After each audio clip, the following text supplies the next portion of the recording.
말씀 봉독합니다. 누가복음 23장 1절에서부터 25절까지입니다. 누가 마이크 하나 좀 잡으세요.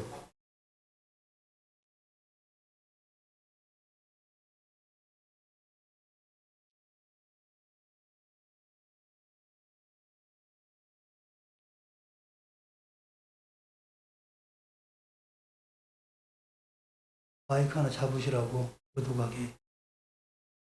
놓고 봐. 잡았어요? 도둑합니다. 23장 1절부터 25절까지입니다. 무리가 다 일어나 예수를 빌라도에게 끌고 가서 고발하여 이르되 우리가 이 사람을 보매 우리 백성을 미혹하고 가이사에게 세금 바치는 것을 금하며 자칭 왕 그리스도라 하더이다 하니 빌라도가 예수께 물어 이르되 네가 유대인의 왕이냐 대답하여 이르시되 내 말이 옳도다. 빌라도가 대제사장들과 우리에게 이르되 내가 보니 이 사람에게 죄가 없도다 하니 무리가 더욱 강하게 말하되 그가 온 유대에서 가르치고 갈릴리에서부터 시작하여 여기까지 와서 백성을 소동하게 하나이다. 빌라도가 듣고 그가 갈릴리 사람이냐 물어 헤롯이 관할에 속한 줄 알고 헤롯에게 보내니 그때 헤롯이 예루살렘에 있더라. 헤롯이 예수를 보고 매우 기뻐하니 이는 그의 소문을 들었으므로 보고자 한지 오래였고 또한 무엇이나 이적 행하심을 볼까 바랐던 연고로라. 여러 말로 물으나 아무 말도 대답하지 아니하시니 대제사장들과 서기관들이 서서 힘써 고발하더라. 헤롯이 그 군인들과 함께 예수를 업신여기며 희롱하고 빛난 옷을 입혀 빌라도에게 도로 보내니 헤롯과 빌라도가 전에는 원수였으나 당일에 서로 친구가 되니라.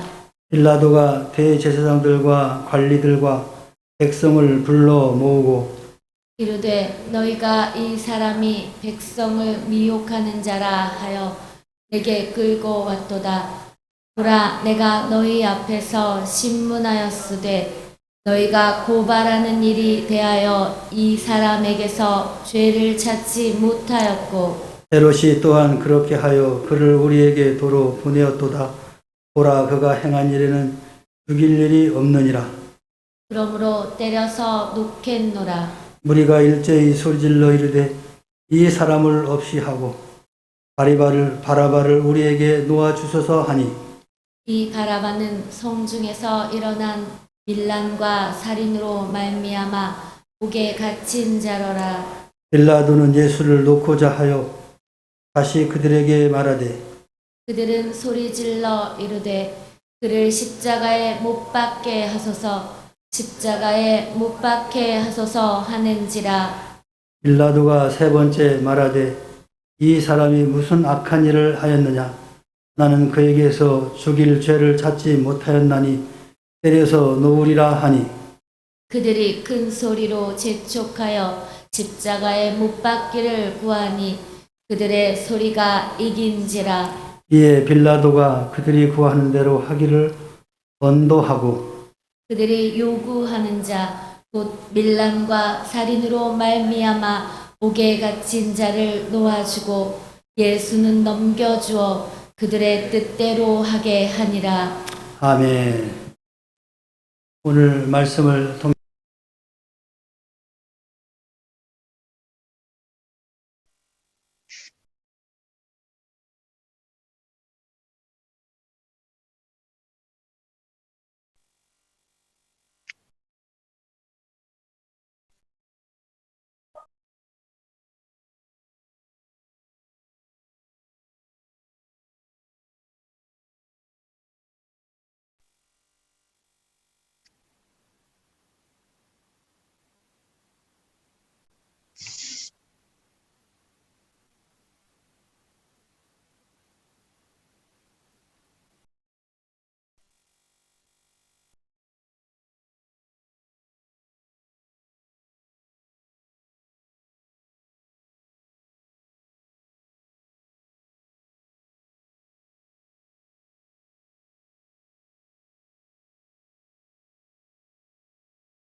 무죄를 선언했습니다.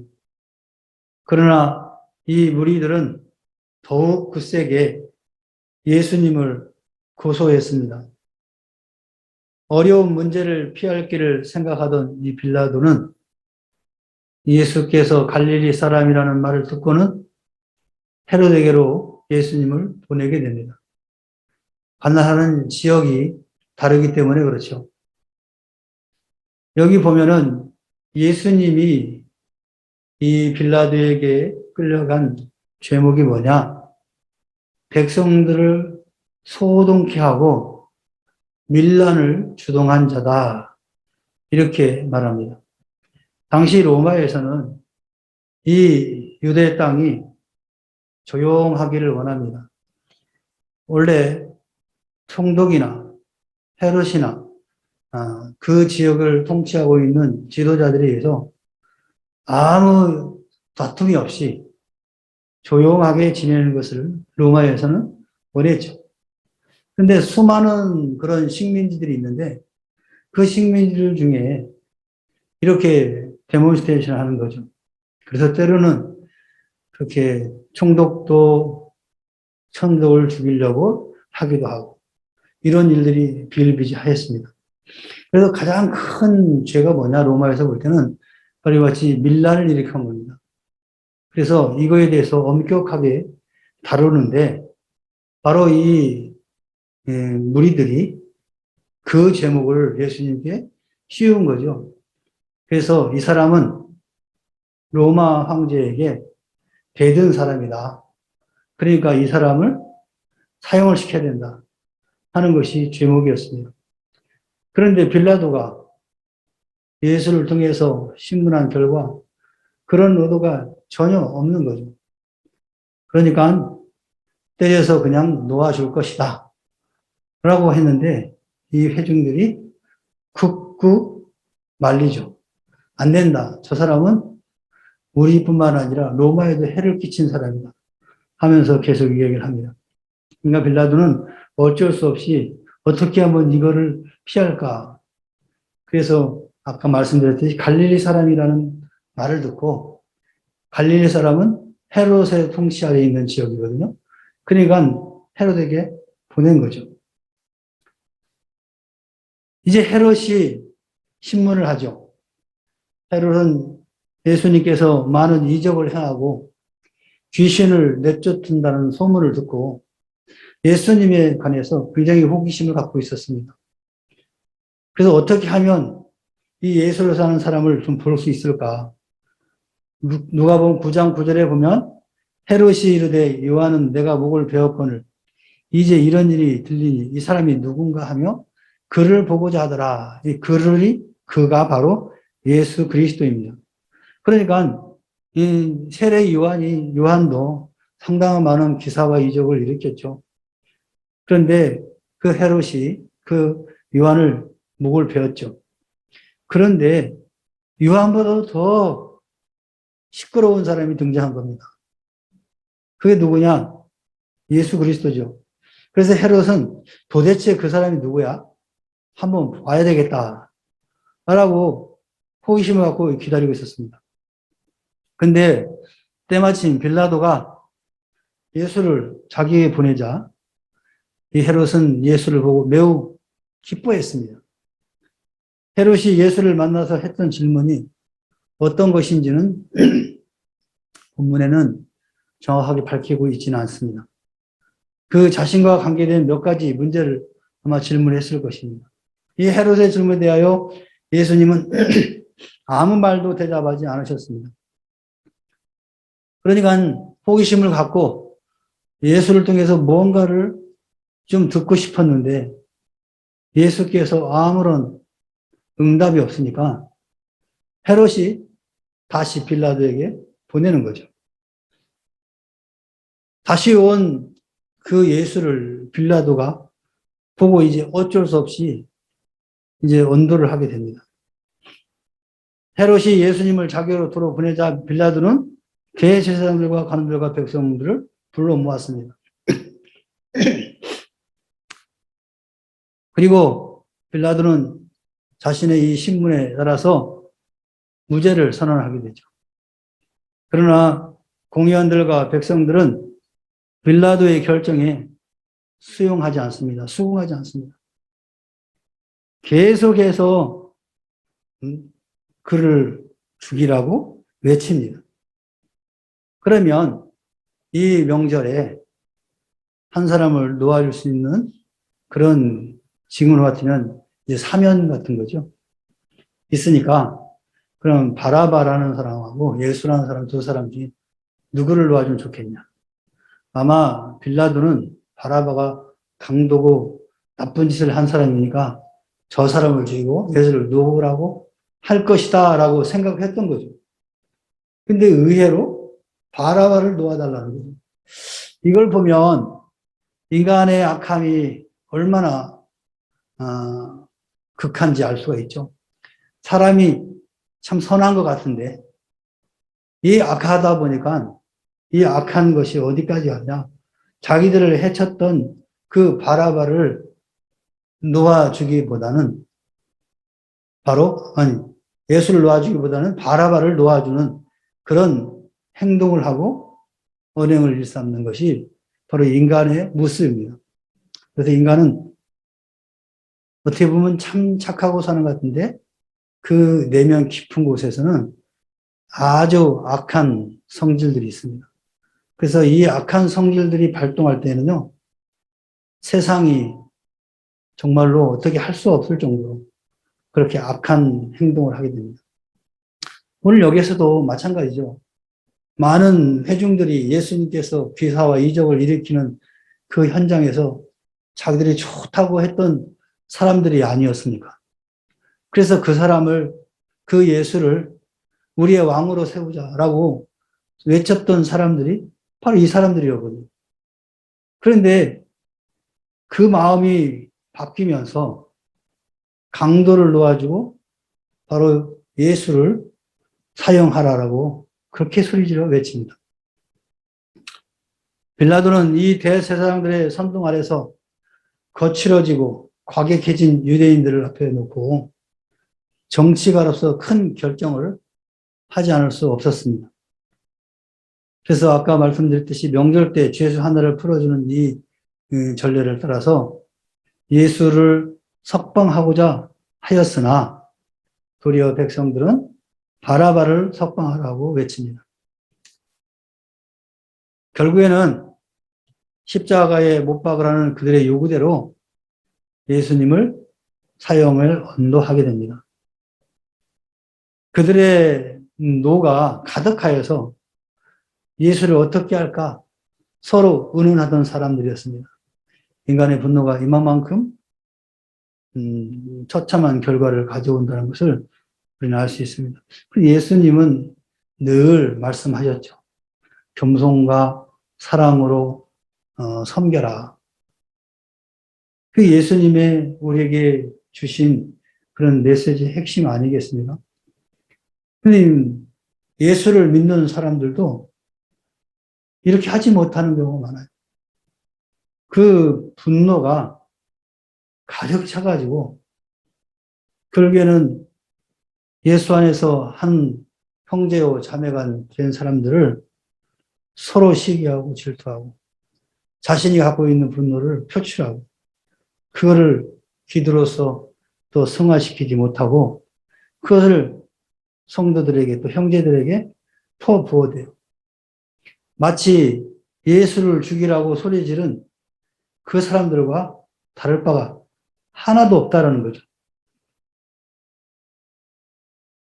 결국에는 빌라도는 예수를 십자가에 못 박도록 대제사장과 관원들에게 넘겨주게 되죠.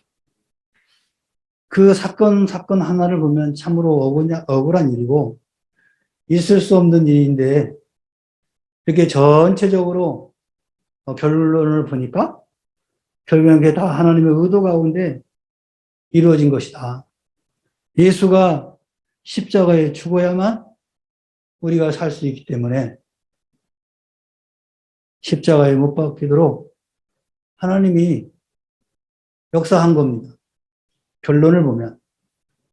그래서 우리는 그 순간순간을 보면 참으로 악한 저들을 하나님 어떻게 하옵소서 하고 기도할 수 있는 일이지만 종국에 가면은 그게 결국에는 하나님의 영광을 위한 어떤 결과물을 가져오게 된다는 것을 보게 됩니다. 그래서 오늘 저와 여러분들의 권면하는 것은 하나님의 일들을 감당하는데 두 가지 역할이 있어요. 선한 역할을 하는 사람이 있고 악한 역할을 하는 사람이 있습니다. 저는 우리 명목의 성도 여러분들이 선한 역할을 했으면 좋겠어요. 예수 안에서 하나님의 자녀가 된 우리들이 왜 하필이면 악한 역할을 합니까? 그래서 남을 시험 들게 하고 남을 아프게 하고 왜 그런데 쓰임 받습니까? 할 수만 있으면 하나님을 기쁘게 하는 성도들과 서로 친목을 다지며 서로 배려하고 용서하고 사랑할 수 있는 그런 선한 역할을 해야 되지 않을까요? 오늘 예수의 십자가의 이 사건을 통해서 우리에게 주는 교훈은 그렇습니다. 예수님은 십자가에 못 박혀 죽는 것은 기정사실이었죠.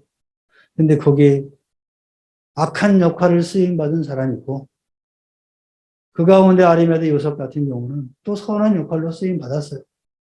그래서 우리 명목교회 성도 여러분들은 선한 그런 역할로 하나님께 영광 돌리고 또 교회 안에서 형제 자매 간에 우애를 다지는 그런 우리 명목교회 성도들 되시기 바랍니다.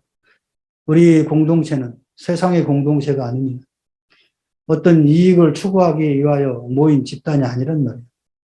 오직 예수 그리스도의 그 십자가의 그 피 흘림에 의해서 생긴 공동체가 바로 교회입니다. 그 교회가 그 역할을 하지 못한다고 한다면 그것은 참으로 하나님의 앞에 영광이 아니라 하나님의 노를 살 수밖에 없는 결과를 가져오게 됩니다. 그래서 우리 거목교회 성도 여러분들은 어찌하든지 간에 선한 역할을 감당하는 성도들이 되시기를 주의 이름으로 축원합니다. 기도합시다. 사랑의 하나님 아버지, 고맙고 감사합니다. 우리를 통하여 주의 몸된 교회를 세우게 하시고 또 주의 몸된 교회가 우리의 희생과 우리의 헌신을 통해서 세워져 가고 성장해 가게 하시니 참으로 감사를 드립니다. 하나님, 시대가 참으로 악합니다.